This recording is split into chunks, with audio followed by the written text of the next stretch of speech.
Hey! Hello. This is Zach. This is Zach, ladies and gentle tubers.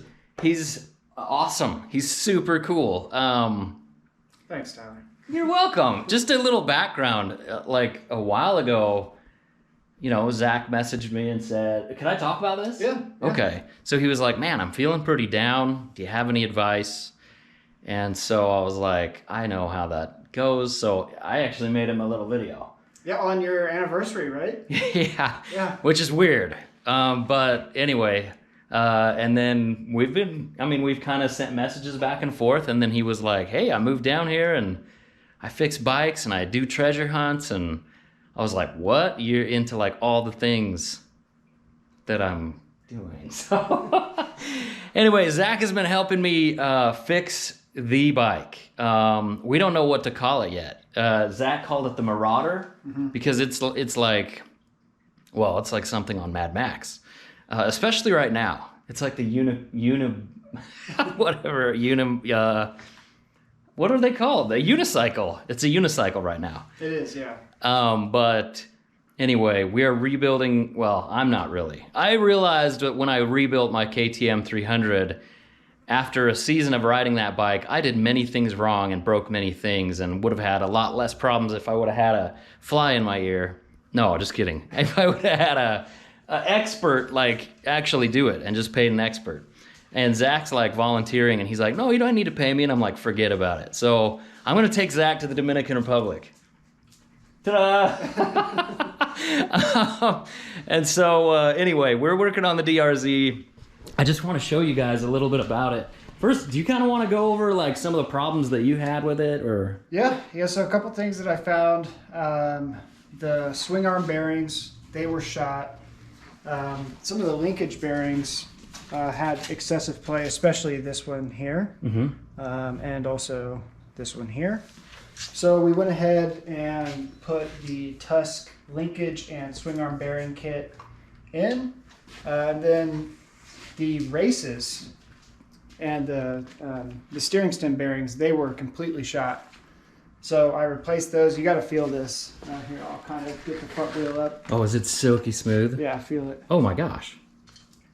Yeah, that's... It had this like kind of chatter in it. It almost felt like sand. Yeah, see, I don't notice stuff like that really. I'm like, wow, this feels great. And it's like, but no, that really does feel outstanding. Yeah. So we're today my plan is I'm gonna put the swing arm back on, install the linkage, get the rear wheel put back on, torque down, and then I'm gonna start going through this box of treasure right here. Okay, there's a stark contrast here. It's like the way Zach does things, super organized, beautiful, really good looking. I mean, the garage is like immaculate. There's a couch in here. He built his own swamp cooler in here. This is amazing. He's got the blower in there, the pad. He was telling me he's got a water feature fountain that bubbles up onto the pads, and then that evaporating. He's a genius. So you got all this organization and a TV. I mean, I hope nobody and robs pies. you. And pies. But I hope nobody like robs your garage because I'm like, look at how organized and all this stuff in here. And then you got like my side of things where it's like, here's a box full of trash. No, that's okay. Sorry. We're gonna clear out a spot, probably there and there for your stuff. Okay, cool. Unless you want to take this motor back, that would buy me some space. Yeah, I'll get rid of that motor. Let's talk about the motor real quick. So this, first of all, real quick, huge thank you, first of all, to Zach, because what he's doing is just blowing my mind. You are welcome. It's a pleasure. He says it's a pleasure. To me, it's a nightmare. And so to have somebody who's really good at it and who likes doing it and who, I can like take to the Dominican Republic and have come on rallies and stuff, that's good. Yeah.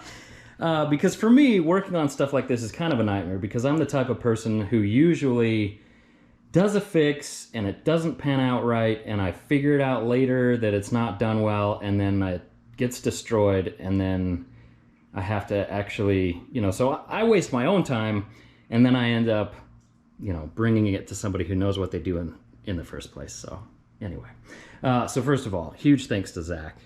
Second of all, huge thanks to John Lamont. This is actually his frame and a lot of his parts. He actually volunteered to just give me his DRZ 400, but I went up and saw that it was in awesome shape, and so I paid him for it, but still super grateful for his generosity, and it was really fun to ride with him and his boys, and I hope I can ride with those guys soon. That was a couple years ago, and his boys are probably all grown up. So, and then, of course, as always, the legendary Mr. Duff Factor. Damon, you're the best. And so here's what's been done here. This is the old motor that was on the DRZ before. This is the motor that's actually the Black Widow motor. So the frame is from John. A lot of pretty much everything's from John. But the forks, the rear suspension, those are from the original Black Widow, which, as you know, Damon rebuilt that one with Tyler, Mr. Rojo Neck, just a legendary guy. And then the wheels are from Kevin from Warp 9. So those guys just all awesome. Some of the big things on the motor, though. Do you want to talk about this? I'm not sure what Damon did. Okay. Truth be told, I know he put a 470 in it. Yes. And I did look through it. It looked like brand new valves, a brand new cylinder head. Judging from how clean all this stuff is too, I'm pretty sure that it is new cylinder and cylinder head.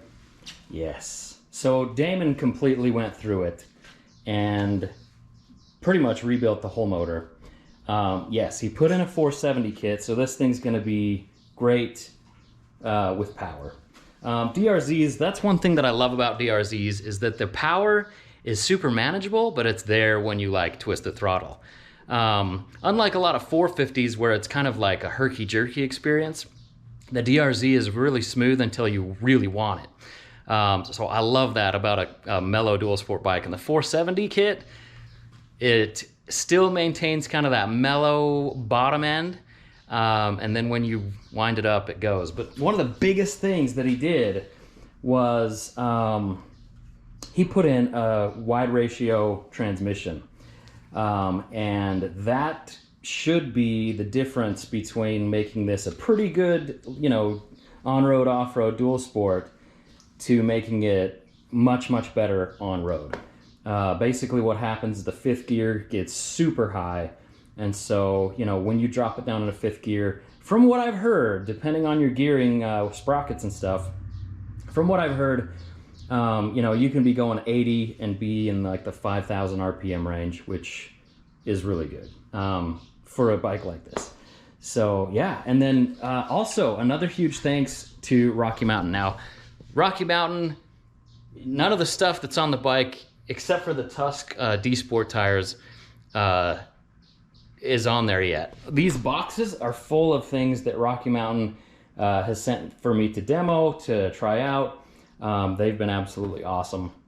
So we'll go through some of that in just a second. But yeah, for now, this really is going to be the ultimate dual sport build. And the purpose is to show people that you can take kind of an older cruddy bike, and even if you are a crappy mechanic like me, you can find somebody and pay them and you can have them do really good work, get it done right. You can put in awesome parts. I'm gonna have a price list of everything that went on this bike to make this the ultimate dual sport. And then what we're gonna do is we're gonna take this and we're gonna go and compare it to other modern bikes that are highly rated, like the CRF 450L or the RL, and even the Tenere 700 and bikes like that.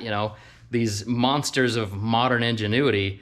How do they compare with a 20-year-old design that's been upgraded to the max, both price and performance and everything like that? So anyway, we'll go through the Rocky Mountain stuff in just a second. So here we have Kydex, and this was given to me by my good friend Thomas, who makes holsters and stuff like that. So are you familiar with Kydex? Yeah. Yeah, so knife holsters, gun holsters, all kinds of sheaths and cool things like that. I guess there's no such thing as a knife holster, right? Are you gonna make a camera holster? Actually, that would be so sweet. I didn't think about that. That's brilliant. Really though, this is going to, I'd like to heat mold it to the side of the swing arm. To just kind of have a protector going across the swing arm there. I just love the look of a nice shiny swing arm. You know, this one on this Beta, well, this isn't a cover. Wow, that's nice. This is a nice bike. Don't steal it from Zach. Zach's a good dude. Don't steal his beautiful, beautiful Beta. Dang, looks good though. But anyway, having a little black on the swing arm, I love it because this bike's gonna be blacked out. So yeah, we're gonna heat mold it to the swing arm. All right, other things. This is, I got this idea from a different YouTuber, and I will link his video down below. He got one of these just kind of cheap Chinese things. This is from, it's a Kawasaki something. A ZX08 or something like that. I can't remember. It's all numbers and letters that I don't remember. But anyway, this is like a $35, $40 windscreen for that, and it goes on a sport bike like this. But what he did is he mounted some lights up and then used it as his kind of number plate fairing like this, and it looks so good. He did it on his WR250R, and it looks spectacular. So I'm going to make my own cool rally fairing and put it right there. Why am I shaking? Is it weird? Is it weird that I'm nervous? It's just me and you. It's not thousands of people watching, right? I don't know. But yeah, so we've got this. We've got an air filter from Tusk. These air filters have just been rock solid since day one. I love them. I've got some of Cheruby's fork guards there. What's this? Oh, primary drive chain guard for the rear swing arm. I got a new 14-tooth sprocket here and a new black chain. And then this crazy little thing, this is a bearing. And sometimes you have to get OE parts. This bearing was like $65, is that right? Yeah, 65 at Rocky Mountain. $65, but I was able to find it on eBay, and I believe it's brand new. It was still like 40 bucks shipped. But you know what? Sometimes these kind of hard to find parts, they're worth it. You know, this is an important little thing. So that's there. I've got some nice Unibiker radiator guards. Man, I don't want to like pull this thing up and like make a mess in your garage. It's so clean. See, my garage, I'd just be like throwing things on the ground because it's already dirty. Aux beam lights I've used on bikes past, and honestly, they're reliable. They're good. I haven't had any issues, so I'm going with them again. Not sponsored by aux beam or anything like that, but I've just had good luck. So anyway, these lights will go boom, boom, right here and right here, and then be covered by that cool transparent number plate and kind of give it that rally bike feel, which it's gonna make this thing look so, so good. Real quick, oh, thank you. This right here, I feel kind of weird because Rocky Mountain sent to me the Tusk pannier racks and the bags and everything like that. And then they also ended up sending the Tusk Reckless system. Is it Reckless or Rackless? Reckless, I don't know, whatever. But the Reckless system is awesome, and I can use it with my green chili setup, and it's just a cool, gorgeous looking thing. But also they sent the pannier racks, so I'm kind of torn right now of whether I use the pannier racks for a little more support, but also a little added weight, or the Reckless system for a little less weight and a little more like modularity with the green chili system. I don't know yet, but anyway, they were really cool to send me that stuff. I got some cool DRZ case covers, case savers. These things were, I think, like 20 bucks on eBay, but those are cool. Let's see, I got the Tusk dual sport lighting kit. I got some Tusk fork covers. What else? They got the mirror there. These are the innards for the Tusk luggage. They did send some D-Flex Pro handguards, which are really, really nice. I have those on my other KTM 300 that I bought for rentals. Levers and stuff like that. But let me show you, oh, all new black plastics. Here's something here. These are awesome. This is the future way of lightness. These, Damon showed me these. Mr. Duff Factor showed me these. But if I need additional mounting kind of surface area beyond what they've got here and down here, then I can actually use these. And so, one of my jobs is I've got to fabricate a way to get that fairing on and have it look good. And so these are just another option. And I think they were like 10 bucks a pair. And so realistically, and they're fairly light. I mean, they look super chunky, but they're light. They're not plastic though. I think they're, what do you think that is? Aluminum? Yeah, it's cast aluminum. Yeah, so I mean, it's Super pretty light though. Pretty chunky and light, but chunky and light. The best of both worlds. But anyway, yeah, so that'll go on there and maybe provide some extra support with a couple of brackets. Yeah, so that's pretty cool. Man, anything else in these boxes? New plastics. It's pretty much what we're looking at. Over here, Damon also refurbished the suspension, front and rear. I got this cool, this is what I was talking about in my video previously, is I really like the, what are they called? The flex bars, because they have a little bit of give, and they just really, I mean, I noticed a huge difference. And so I got some knockoffs that were about half the price of flex bars. These are Ape Racing. I got them on Amazon, I believe. And they feel pretty good. Same concept. I think they look better than flex bars. They're about half the price, but they're going on the DRZ build because this is going to be just the ultimate dual sport. Man, can you think of anything else? You did put a hydraulic clutch on there. Oh, yes, yes, yes. Rocky Mountain was super awesome. And they sent me a Magura hydraulic clutch, which, I guess. Oh, okay. So it's not going to have any. Okay. So it's impossible to pull because I have super strong grips. I'm just being an idiot. But yeah, that's going to be super, super slick and just make this bike so much nicer. I noticed that that's something that the 450L did not have, was a hydraulic clutch. And I was kind of like, $10,000 bike without a hydraulic clutch, that's weird. Cable clutch. So anyway, I wanted to make at least one thing on the DRZ better than the 450L that I owned.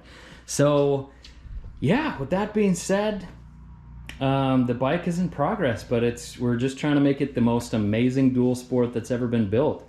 The funny thing is Mr. Rohonek and Mr. Duff Factor and, well, my brother might not do some of the mods, but Mr. Rohonek and Mr. Duff Factor both have DRZs. Maybe that's a spoiler for their channels, I don't know. But Mr. Duff Factor has a DRZ. That's the inspiration. He modded his DRZ with a 470 kit, brought it down, let me ride it back to back with the 450L, and it, sorry to say, it destroyed it. So much better than a 450L. And we're talking an old beat up DRZ just with a 470 kit in it and some suspension mods. But anyway, that's kind of a spoiler for a video that I'm making soon, but rode his and I was like, okay, I'm selling the 450L and we're just going to focus all this money on rebuilding the DRZ. So that's what we're doing. But yeah, we're going to make it the best we can possibly make it. And maybe in the end, it's not as good as a 450L. Maybe in the end, it's not as good as a T7 or, any of these other kind of mid-range, middleweight adventure bikes. But at least now you'll know, because honestly, for a long time, I would say, hey, if you're going to get a bike, get a bike that's meant to do what you're going to do on it, Don't try to make a KLR 650 into a dirt bike. Don't try to make a KLR 650 into a big, powerful KTM 1190 or something. KLR is good at what KLR does, but, with this bike, it's kind of like one of the warnings is, if you have a 2002, I believe this frame is a 2002 DRZ 400, and it, and you put all this nice stuff on it, guess what you're going to be able to sell it for?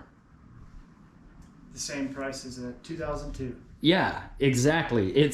You're not adding any value to your bike by doing all these mods. So if you do something like this, you've really got to commit and say, this is going to be my bike forever. Because you're going to lose a ton of money if you absolutely mod your bike and then sell it. Because people are like, oh, it's still just a 2002 DRZ. even though if it had some mods on it, you know what I mean? And so in that way, I would say, you know, don't mod your bike to be some kind of super machine, because mods really don't add a lot of value. Weirdly, right? I mean, yeah, you'd have to find someone who wants kind of exactly that same stuff. Yeah. And so you could probably sell it for a little more, but definitely not as much money as you put into it. Anyway, so we're doing a lot of modifications on an old motorcycle to make it as good as or better than a new modern motorcycle, and we'll see how it works. Maybe it turns out that it's not so good, but we're gonna do those tests back to back. Anyway, I've blabbed on long enough. Again, thank you so much, dude. You're welcome. It's awesome, and thanks to Damon, thanks to Rocky Mountain, thanks to John, and thanks to Kevin from Warp 9 for the wheels, and he's been super supportive, good friend for a long time. Anyway, that's it, guys. Hope you're excited about this DRZ project. I'm so stoked to get it going and get on some trails. We're also gonna find Zach a DRZ, right? Yeah. And then we're gonna do some mods on that, and we're gonna go on some adventure tours, and do some amazing things like Dominican Republic, like the sweater, the SWEDR, the Southwest Utah Everride Discovery Route. Sweater. It's a sweater, right? You know that. Anyway, so we got that. And then of course the rally's coming up, and the treasure hunts, which Zach is going to help me come up with some ciphers and stuff for, because these are going to be complex, fun treasure hunts. It should be amazing. So lots of fun stuff coming up. Hope you're as stoked as I. Well, you couldn't be. I'm pretty stoked. Anyway, much love, guys. Everett out.